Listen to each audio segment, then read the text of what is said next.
Again, welcome back everyone to the series that we are conducting for the school year 2024-2025, lalong-lalo na yung mga estudyante natin na nasa senior high school. So we are trying to present proposed research titles about their respective strands. So in this case, specifically, I am going to give you sample research titles on ABM, Accountancy, Business, and Management.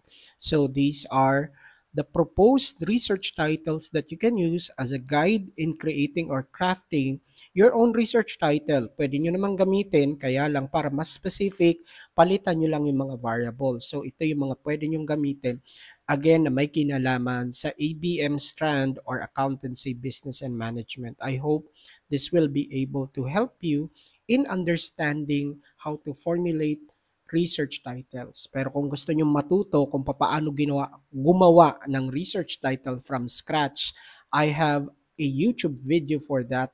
Just check out my YouTube channel at Doc Ed Padama. Maraming salamat po sa inyong lahat and God bless us all. Goodbye!